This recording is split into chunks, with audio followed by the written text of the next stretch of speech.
que hemos invitado a Gary Rodríguez, él es gerente general del IPSE, para que nos comente un poco. Señor Gary, ¿cómo está? Buen día. Ana Rosa Guzmán y Antonio Dalense los saludamos. Muy buenos días, Ana Rosa. Buenos días, Antonio. La paz de Dios, un gusto saludarlos. Gracias por la entrevista y un gran saludo para la audiencia de este programa. Gary, ¿cómo está? Antonio, placer verlo de tanto tiempo, de compartir con usted. Bueno, no es solo el precio, Gary, ¿no es cierto? Creo que en realidad estamos hablando de toda la estructura, ¿no es cierto?, de todo lo que significa la producción de quinoa. Creo que ahí hay una profunda preocupación por parte de los productores, pero también nuestra preocupación, Gary. ¿Por qué no le pintamos un poco? Yo me acuerdo, no sé si fue el 2013 o el 2014, se hizo el lanzamiento del año de la quinoa, por ejemplo. No sé qué tanto hemos avanzado, no sé de qué ha servido eso, pero bueno, hoy en día estamos en este momento atravesando una, como decía Anita, grave crisis, no solo de precios, sino también de producción, etcétera. Gary, ¿cómo está el asunto? ¿Cómo están viendo ustedes en este periodo? ¿Cuál es la situación actual de nuestro grano de oro acá en el occidente del país? Bueno, he tenido un problema de audio, Antonio, pero espero contestar algo de lo que pude captar. La quinoa es un superalimento. Quisiera empezar diciendo esto, destacar el hecho de que en ningún país del mundo podría producirse una quinoa como la real orgánica que se genera en el espacio intersalar entre Coipasa y Uyuni. Eso para nosotros es una fortaleza que la deberíamos saber explotar. En esa dirección íbamos en el año 2013, cuando con la administración Morales se hizo una representación, una gestión fructífera de las Naciones Unidas, y desde Nueva York ese año se lanzó lo que se dio en denominar el Año Internacional de la Quinoa, para mostrarle al mundo los beneficios que significaría consumir nuestra quinoa, que por ese entonces liderábamos nosotros la producción, la exportación de este cereal andino, ancestral por cierto. Y la consecuencia de eso fue que hubo un boom, hubo una demanda increíble de quinoa, pero además un gran interés por las características organolépticas que tiene este cereal, que muchos países se interesaron en producirlo. ¿Cuál fue la consecuencia? El precio de la quinoa en ese entonces se disparó hasta un récord de $6,600 la tonelada en el año 2014.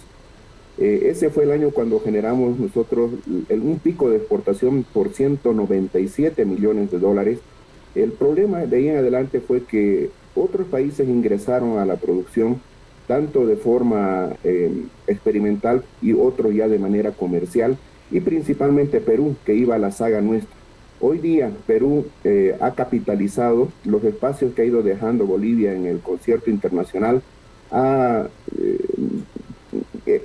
digamos, desarrollado una estrategia de tal manera que no solamente ha subido en producción y se ha colocado como el primero en el mundo, sino también en exportación. A la par que esto está ocurriendo, 120 países en el mundo ya están produciendo quinoa, no con nuestras características, pero quinoa al fin y al cabo. Y el mercado mundial no está pagando este gran esfuerzo que significa producir una quinoa orgánica, sin agroquímicos, sin intervención de maquinaria, etcétera, y eso nos coloca en una situación difícil, habida cuenta que el precio desde el año 2014, $6,600 la tonelada, ha caído prácticamente a la tercera parte. Súmele a eso los efectos del cambio climático, las heladas, el viento, sobre todo la sequía, y lamentablemente tenemos hoy día una situación preocupante, tanto en términos de producción, que ha ido a la baja en relación al año 2013, cuando registramos el mayor nivel, y también, por supuesto, en las exportaciones. Gary, aparte, digamos, de esto de que tenemos mayor competencia, ¿no es cierto? Tú bien dices, son 120 países que ya están produciendo quinoa. ¿Qué otros factores internos han contribuido, digamos, a que de tener un boom, de ser líderes en producción, en exportación, ahora estemos, creo que en el segundo lugar y muy, muy lejos de lo que hacíamos antes? ¿Qué factores internos también han contribuido a esto, Gary? ¿Qué análisis tienen ustedes? A ver, nosotros hicimos lo correcto en el año 2013, pero ese esfuerzo de promoción terminó beneficiando a otros que hicieron la tarea que nosotros no hicimos de ahí en adelante. Fíjese, estamos hablando de 10 años entre el 2013 y el 2022, pero la necesidad de una denominación de origen la venía reclamando el sector hace muchísimo mayor tiempo. Entonces, Perú no tiene necesidad de denominación de origen porque su quinoa es dulce, su quinoa es económica, el esfuerzo que ellos realizan es infinitamente menor y los costos para producir esa quinoa, no así nosotros. Por lo tanto, lo primero que debíamos haber hecho, y esto es lo que falló, es haber logrado una denominación de origen de tal manera que el mundo se entere que así como hay un queso Roquefort o un champán o un Singani que están asociados a producciones geográficas, también la quinoa real, orgánica, amarga, en Bolivia es única en el mundo. Esa fue nuestra primera falencia. Segundo, muchas veces discurseamos demasiado, pero avanzamos poco. Prometemos mucho y desarrollamos poco. Creo que ha faltado aquí una mayor acción, una mayor celeridad en términos de tecnificación, en términos de riego, en términos de buenas prácticas en el agro, en términos de ver por qué hay una baja productividad en el sector.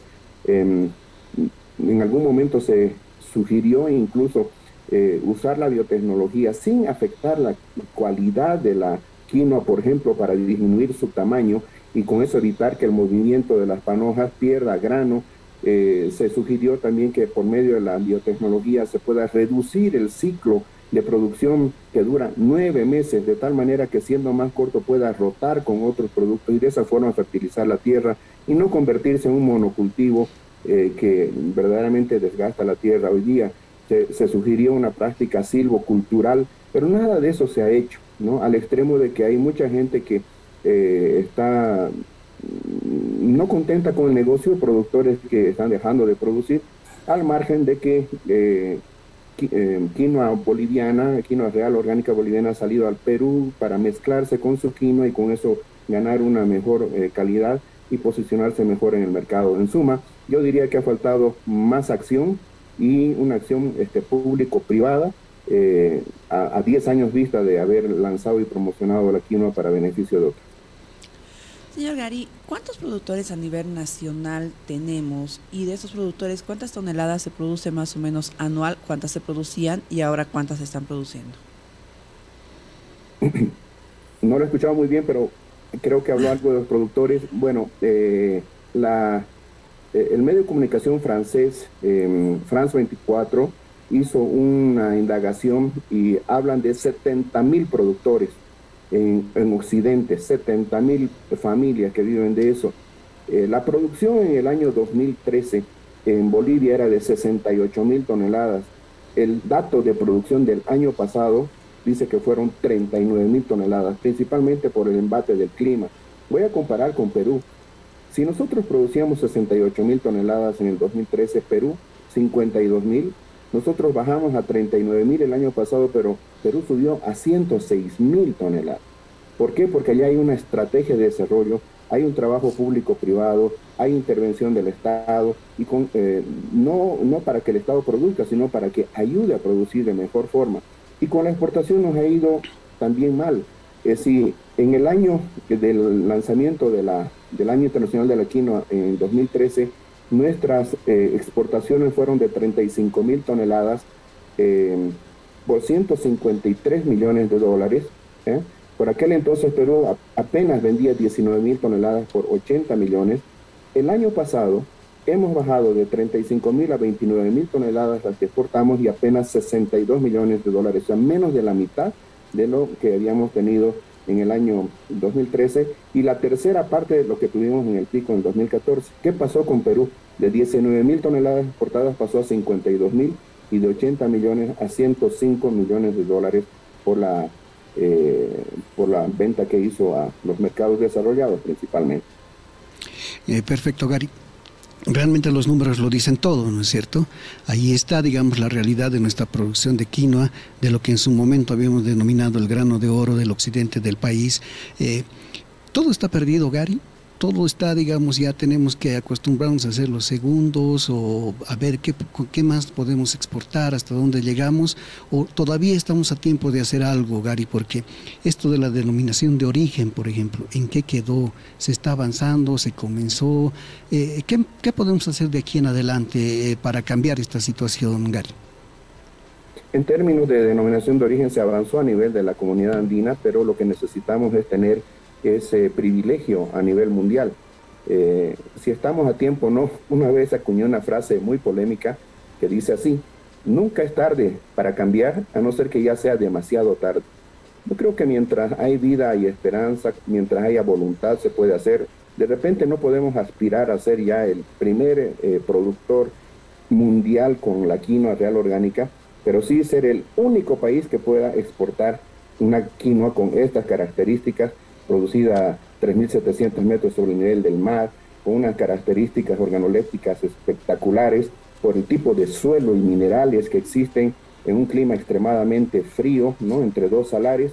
Creo que a eso tendríamos que apuntar y a ganar nichos de mercado. Que para eso la denominación de origen es primordial. Debemos hacer gestiones también para que podamos entrar sin aranceles a los Estados Unidos, que es el principal consumidor. Hoy día pagamos arancel para entrar allá. Y especializarnos. Ahora, ¿qué estamos haciendo en el Oriente? En el Oriente se ha tropicalizado la quinoa y la semana pasada se ha lanzado ya el anuncio de que existe semilla para reproducción, que se lo va a hacer a lo largo de este año, y para empezar la siembra el próximo año como un cultivo de invierno. Esa es la quinoa que va a competir con el Perú, porque no va a ser una quinoa orgánica, no va a ser una quinoa real, no va a ser una quinoa de altura, sino más bien de llano, un cultivo que rote con la soya, demostrando que la soya no es un monocultivo, y lo vamos a hacer de una forma mecanizada, lo vamos a hacer en el caso que corresponda con riego, con buenas prácticas.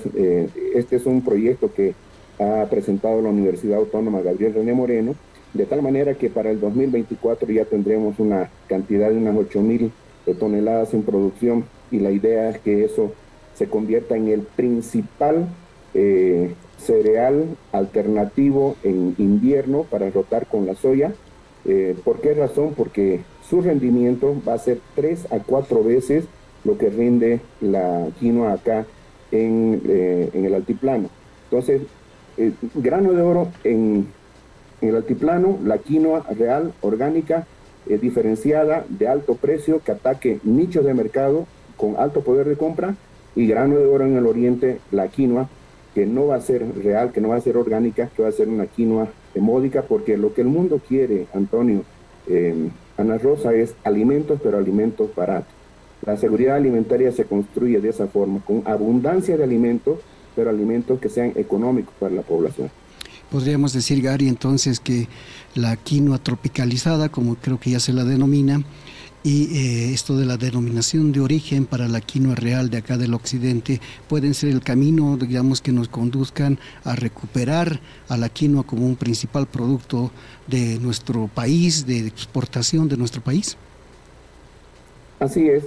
Como le digo, tenemos el privilegio de contar con una geografía irreproducible en el mundo, que es un espacio intersalar donde podemos consagrar y mejorar técnicamente la producción de la quinoa real orgánica, por una parte, y complementar eso con este esfuerzo de investigación que ha hecho un orureño, un jefe de equipo de investigadores en la Universidad Autónoma Gabriel René Moreno, un orureño, que ha mejorado el cereal, que hoy día ya tenemos la semilla para reproducción, la semilla de la quinoa tropicalizada en el oriente.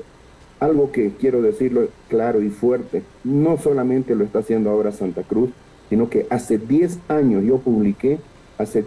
atrás yo publiqué una foto de producción de quinoa en Arabia, y nadie lo creía, ¿verdad?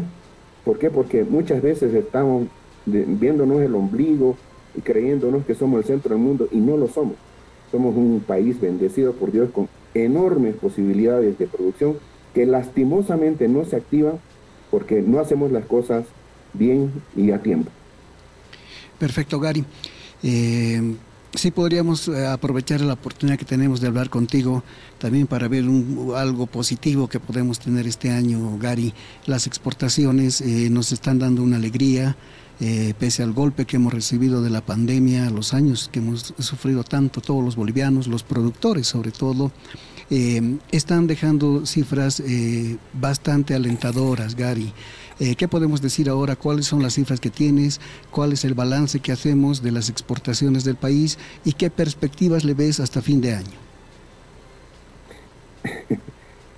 Bueno, me coloca en un aprieto porque vamos a hacer una conferencia de prensa hoy día a las 9:30 para hablar precisamente de esto, pero como un adelanto. Estamos lo sabíamos, por eso le estamos lanzando la pregunta. Histórico de exportación en el país, desde 3 puntos de vista que lo vamos a explicar. Y eso gracias al esfuerzo de gente que confía en el país, que invierte en el país, por el país y para el país, en el sector agropecuario, agroindustrial, agroalimentario, también en el sector forestal maderero. No olvidemos de que los hidrocarburos que en su tiempo, allá por el año 2013, 2014, significaban el 50% de las ventas, hoy día no significan ni siquiera el 20% de las exportaciones. Alguien tiene que ir a llenar ese vacío. Y hoy día daremos la buena noticia de que parecería ser, y ojalá así siga de aquí en adelante, que las exportaciones no tradicionales son las que van a llenar ese vacío, pero además con creces, porque a diferencia de las exportaciones de minerales o de hidrocarburos, que son fuertemente incidentes en capital, en bienes de capital, maquinarias, etcétera, poco generadores de empleo, lo contrario ocurre con el sector no tradicional, ¿no?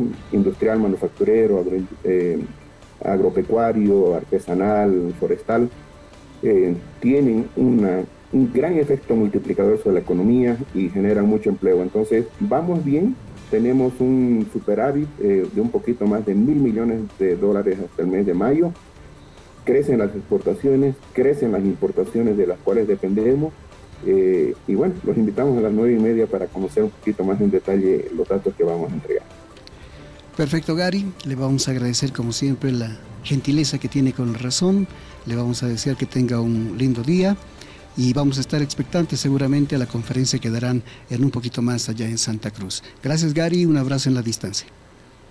Muchas gracias, Antonio. No podía ser de otra forma. He sido 5 años columnista de La Razón, así que muy agradecido con este medio y por dar la posibilidad de dirigirme al país por este espacio. Un gran abrazo y bendiciones para todos. Bendiciones, Gary.